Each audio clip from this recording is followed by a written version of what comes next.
Hey guys, Steffi here for our Purple Panda channel. For today's video, gagawa tayo nung bagong nagawa kong design. Ayan, ang design na to is Powerpuff Girls inspired na bracelets using seed beads. Ayan. Dahil sa konti lang and limited lang talaga ang mga beads ko at hindi ako masyadong makapag um, design ng bongga or makapag-isip ng mga bagong design ng bongga dahil sa limited lang yung beads ko. Ayan, parang dalawang style ng beads lang and with different colors. So, ayun. And naisipan kong gumawa ng ganto na beads. Actually, naghahanap ako sa Google kahapon kung anong beads or anong magandang bagong design ng pwedeng gawin. Dahil sa hindi ako pwede masyado mag-crochet ngayon dahil sumasakit na ang aking kamay. And parang may bukol ako dito, kakaganchilyo ko. So anyways, let's get to the video.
Hey guys, so ayan, tapos ko nang gawin yung bracelet. Ayan, tapos na rin yung Powerpuff Girls inspired na bracelets ko.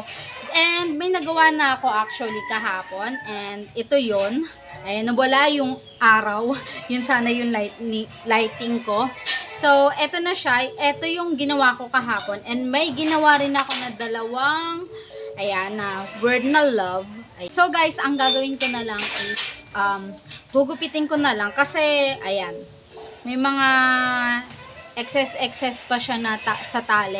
So ang gagawin ko na lang guys is gugupitin. Pero yung ginawa ko ngayong araw, baka bukas ko na siya gugupitin kasi nilagyan ko siya ng glue para maging for me, para maging mas lalong secure yung pagkakatali ko. So, ang gagawin ko na lang is gugupitin ko na lang yung ginawa ko kahapon.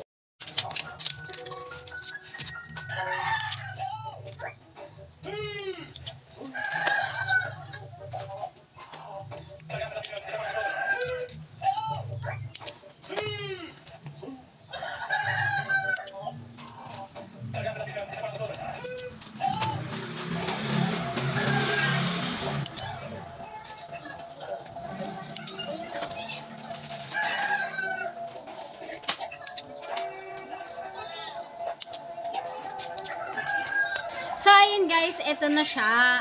Natanggal ko na yung excess na string or elastics niya. So, ayan, dito ko na i-end yung video ko muna. So, ayan, sa mga gustong makita yung mga other designs ko guys, please check out yung check nyo yung Facebook page ko, which is Purple Panda Collections. Nandun yung mga gawa ko na mga binibenta ko ngayon. So, guys, dito ko na i-end yung video ko. So, see you guys sa mga next videos. Bye-bye! Mwah!